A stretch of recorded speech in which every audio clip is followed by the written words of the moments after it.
Bienvenue à tous pour ce temps de Lex Divina. Une grande joie de pouvoir vivre ce temps avec chacun de vous. Et je vous rappelle, il y a toujours les 5 questions qu'il faut répondre d'abord avant d'écouter ce programme. Mais moi, je te demande de le faire par écrit. Prends ton cahier, un cahier à la maison, ton cahier de prières surtout, et réponds aux 5 questions. Ce que dit la parole, ça veut dire que tu fais les lectures, la messe d'aujourd'hui. Et après tu réponds, c'est que dit la parole, c'est que Dieu me dit. Troisième, c'est que je réponds à Dieu. Quatrième, la parole qui enflamme mon cœur. Cinquième, comment je suis appelé à vivre la parole. Il faut le faire chaque jour. Aujourd'hui, le 30 novembre, nous célébrons la fête de Saint André, l'apôtre Saint André. Et la première lecture d'aujourd'hui, c'est Romains chapitre 10, versets 9 à 18. Romains 10, versets 9 à 18.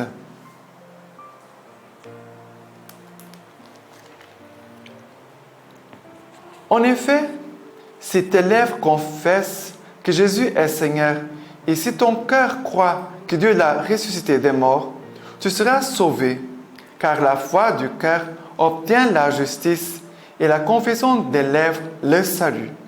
L'Écriture ne dit-elle pas, quiconque croit en lui ne sera pas confondu?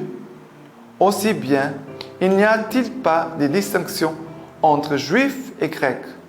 Tous ont le même Seigneur, riche envers tous ceux qui l'invoquent. En effet, quiconque invoquera le nom du Seigneur sera sauvé. Mais comment l'invoquer sans d'abord croire en lui? Et comment croire sans d'abord l'entendre? Et comment entendre sans quelqu'un qui proclame? Et comment proclamer sans être d'abord envoyé? Selon le mot de l'Écriture, qu'ils sont beaux les pieds des messagers des bonnes nouvelles. Mais tous n'ont pas obéi à la bonne nouvelle. Car Isaïe l'a dit, « Seigneur, qui a cru à ce que nous entendions dire? » Ainsi, la foi naît de ce qu'on entend dire, et ce qu'on entend dire vient de la parole du Christ. Or, je demande, n'aurait-il pas entendu? Et pourtant, leur voix a retenti par toute la terre, et leur parole jusqu'aux extrémités du monde. Cette parole, je l'aime beaucoup, de Romains chapitre 10. Et regardez comme Paul, il va centrer tout sur la parole de Dieu. Il va dire, mais comment... tout au début, il dit, en effet, si tes lèvres confessent que Jésus est Seigneur, et si ton cœur croit que Dieu l'a ressuscité des morts, tu seras sauvé. Ça veut dire, les lèvres doivent témoigner, proclamer, Jésus est mon Seigneur, Jésus est vivant, Jésus m'a sauvé, Jésus est ressuscité. Alors, si tes lèvres confessent que Jésus est Seigneur, d'abord la profession de foi, par la bouche. Et après, il dit, si ton cœur croit que Dieu l'a ressuscité des morts, ressuscité des morts. Vous savez, il a l'attitude intérieure dans le cœur de croire que Jésus a été ressuscité des morts, mais aussi nos lèvres doivent suivre cette foi, cette certitude que Jésus il est Seigneur, qu'il a vaincu le mal, a vaincu la mort, qu'il est vivant, qu'il nous accompagne. Mais ici, tout concerne la foi. Et c'est après que Paul va faire tout ce chemin à partir de la foi en disant, mais comment l'invoquer? En effet, quiconque invoquera le nom du Seigneur sera sauvé. Celui qui invoquera le nom du Seigneur sera sauvé. Mais comment l'invoquer sans d'abord croire en lui? Voilà, comment invoquer le nom de Dieu si je n'ai pas la foi? Après, il va dire, et comment croire, comment avoir la foi sans d'abord l'entendre? Ça veut dire, pour avoir la foi, il faut écouter la parole. Et comment écouter, entendre, sans quelqu'un qui proclame, qui donne la parole de Dieu?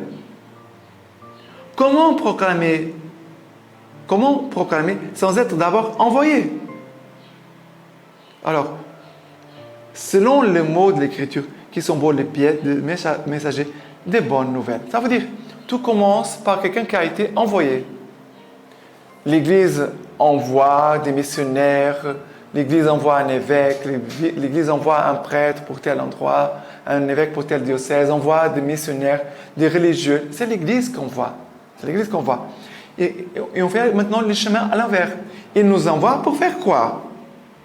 Il nous envoie pour proclamer. Pour proclamer quoi? La bonne nouvelle, la parole de Dieu. Et en proclamant la parole de Dieu, qu'est-ce qu'on va faire? On va permettre aux gens d'écouter la parole. Les gens vont écouter la parole. S'ils vont écouter la parole de Dieu, cette parole va faire naître, va susciter la foi. Et la foi va me permettre d'invoquer, ça veut dire d'aimer le Seigneur, de le prier. Regardez le chemin entre d'avoir la foi, d'invoquer le Seigneur, de parler avec Dieu, d'invoquer, tout le chemin qui est fait à partir de celui que Dieu envoie. C'est Dieu qu'on voit par l'Église. Je ne suis pas ici par moi-même. C'est Dieu par l'Église qui m'a envoyé. Je suis là au nom de l'Église. Je ne suis pas ici en mon nom personnel. C'est moi, Père, je fais les programmes, mais c'est au nom de l'Église. Et après, il va dire, ainsi la foi naît de ce qu'on entend dire, et ce qu'on entend dire vient de la parole du Christ. Ça veut dire, c'est la centralité, c'est la parole de Dieu. S'il manque la foi, ça veut dire quoi? Il manque des gens pour proclamer et témoigner de la parole de Dieu. Mais proclamer, témoigner, ça veut dire que je ne dis pas une chose et après je vais faire une autre. Parce que parfois ça arrive, des gens font ça. Ils annoncent, mais ils ne pratiquent pas. La proclamation doit être accompagnée par ma vie, mon témoignage de vie. Et voilà, son Paul finit en disant, et pourtant, leur voix a retenti par toute la terre et leur parole jusqu'aux extrémités du monde. Ça veut dire, le Seigneur veut nous faire entendre sa parole pour susciter en nous la foi, pour que nous puissions les prier, les rencontrer, mais aussi après d'annoncer aux extrémités du monde. Voilà. Cette grande nouvelle de la joie, de la foi à partir de la parole de Dieu. S'il manque la foi, qu'est-ce qu'il faut donner? La parole de Dieu. Chaque fois là où il manque la foi, il faut proclamer, annoncer, témoigner de la parole de Dieu. Le psaume d'aujourd'hui, cette fête Saint-André, c'est le psaume 19-18. 19-18. Versets 2 à 5. Les cieux racontent la gloire de Dieu et l'œuvre de ses mains, les firmaments l'annoncent. Le jour au jour, on publie le récit et la nuit à la nuit transmet la connaissance. Non point récit, non point langage, nulle voix qu'on puisse entendre. Mais pour toute la terre, on ressorte les lignes et les mots jusqu'aux limites du monde. Mais par toute la terre, on ressorte les lignes et les mots jusqu'aux limites du monde. Ça veut dire la parole de Dieu. Mais le Seigneur, il cherche des cœurs disponibles pour la mission. Mais tu n'as pas besoin de quitter ta famille, tu n'as pas besoin de quitter ton travail. Tu es marié, tu as des enfants, tu as un engagement. Bien sûr qu'il faut avoir aussi un engagement à l'Église. C'est très important de servir aussi l'Église, servir Dieu dans l'Église. Mais là où tu es, dans ton travail, tu dois témoigner de la parole de Dieu, tu dois annoncer la parole de Dieu. Si tu ne sais pas le faire, demande à l'Esprit Saint. Tu dis, Esprit Saint, je veux témoigner de la parole de Dieu. Je veux annoncer la parole de Dieu. Je fais la lecture divine à chaque jour. J'aime la parole de Dieu. Elle enflamme mon cœur. Maintenant, suscite les opportunités, occasions où je puisse témoigner, donner la parole de Dieu. Dis cela à l'Esprit Saint et tu vas voir qu'il va ouvrir les portes. D'accord? C'est très important que la parole puisse retentir, arriver aux extrémités du monde, mais dans mes extrémités de mon être, mais aussi à partir de moi, que je puisse l'amener, la parole de Dieu, là où je suis. Et les conciles Vatican II, ils demandaient cela pour les laïcs. Que les laïcs aussi, qui sont en mission dans le monde, comme la levure, puissent faire lever toute la pâte par leur témoignage et aussi par la parole de Dieu. Parce que la parole de Dieu, elle est sacrée. C'est Dieu lui-même qui est en train de parler et d'agir dans les cœurs de ceux qui nous écoutent. OK? Et l'évangile d'aujourd'hui, c'est Matthieu, chapitre 4, versets 18 à 22. Comme il cheminait sur le bord de la mer de Galilée, il vit deux frères, Simon appelé Pierre et André son frère, qui jetaient l'épervier dans la mer, car c'étaient des pêcheurs. Et il leur dit, « Venez à ma suite, et je vous ferai pêcheurs d'hommes. » Eux, aussitôt, laissant les filets, les suivirent. En avançant plus loin, il vit deux autres frères, Jacques, fils de Zébédée, et Jean, son frère, dans leur barque, avec Zébédée, leur père, en train d'arranger leurs filets, et il les appela. Eux, aussitôt, laissant la barque, et leur père les suivirent. Regarde, c'est beau parce que Jésus appelle, ici sont les premiers disciples que Jésus est en train d'appeler. Et Jésus va aller chercher là, oui, dans le lieu de travail. Jésus n'est pas allé à la synagogue, mais c'est là où les gens vivaient, où ils travaillaient, que Jésus va chercher.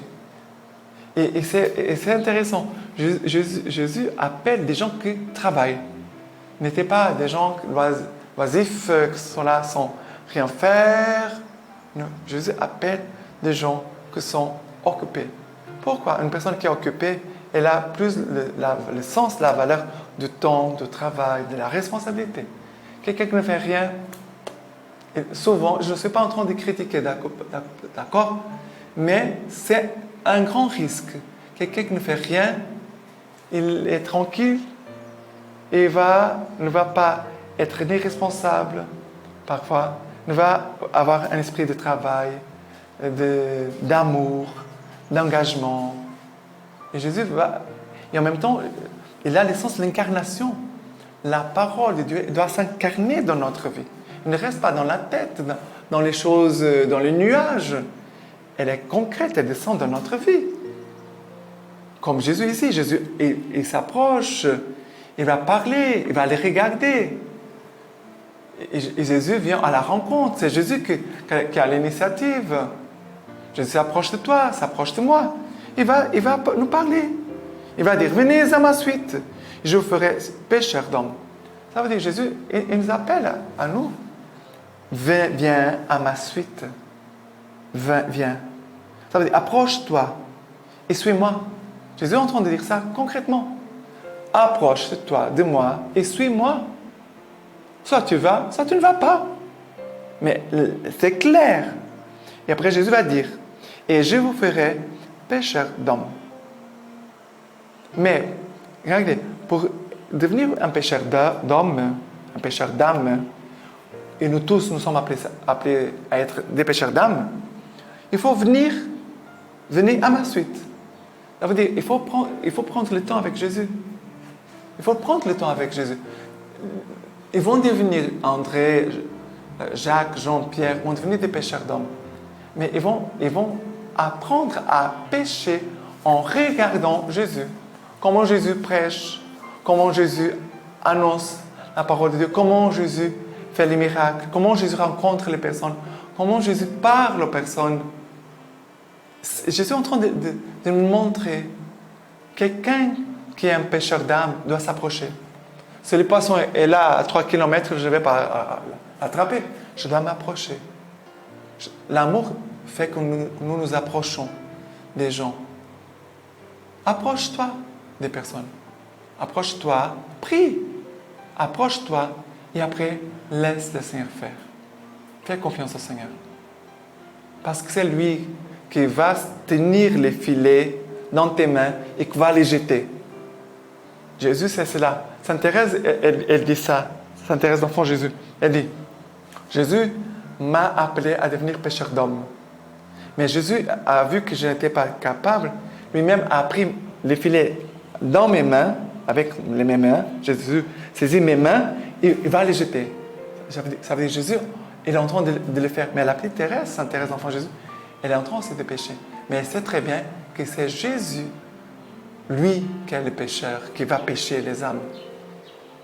Elle dit, c'est lui qui pêche. Moi, je suis là en train de faire ma part aussi. OK? Jésus les appela, ils laissent la barque et leur père et les suivirent. Ça veut dire qu'ils ont tout quitté, tout. Ça, c'est un acte de foi. Ça, c'est un acte de foi. Ils ont tout quitté pour suivre Jésus.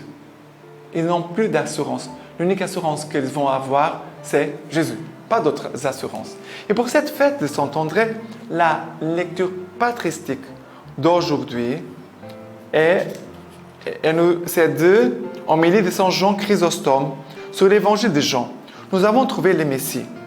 André, après avoir demeuré auprès de Jésus et avoir beaucoup appris, n'a pas gardé ses trésors pour lui. Il se hâte de courir auprès de son frère pour le faire participer au bien qu'il a reçu. Considère ce qu'il dit à son frère. Nous avons trouvé le Messie, autrement dit, le Christ. Vois-tu comment il a fait connaître ce qu'il venait d'apprendre en ce peu de temps? Il montre l'autorité du Maître qui a persuadé ses disciples et l'ardeur de ceux-ci qui sont préoccupés d'emblée, dès le début. Son propos vient d'une âme qui désire avec angoisse l'avènement du Messie, qui attend son arrivée au ciel, sur la terre, qui est comblée de joie de voir apparaître ce qu'elle attendait et qui se hâte de faire participer les autres à cette bonne nouvelle. Remarque combien, dès le début, Pierre a un esprit docile et obéissant, car il accourut sans tarder. Il les conduisit à Jésus, dit l'évangéliste. Lorsque Jean-Baptiste a dit « c'est l'agneau » et il baptise dans l'Esprit Saint, il a confié au Christ le soin d'enseigner lui-même plus clairement cette doctrine. À plus forte raison, André a-t-il fait de même jusqu'il ne s'est jugé pas capable de tout expliquer. Il a conduit son frère à la source même de la lumière, avec tant de hâte et de joie, pour ne pas se les laisser attendre si peu que ce soit. Alors, voilà, ici le témoignage d'André qui a été attiré par le Christ et tout de suite a attiré son frère Pierre et d'autres qui vont les suivre. Et maintenant, je te laisse la bénédiction du Seigneur pour toi et toute ta famille. Que le Dieu Tout-Puissant vous protège, vous garde, lui qui est Père, Fils et Saint-Esprit. Amen.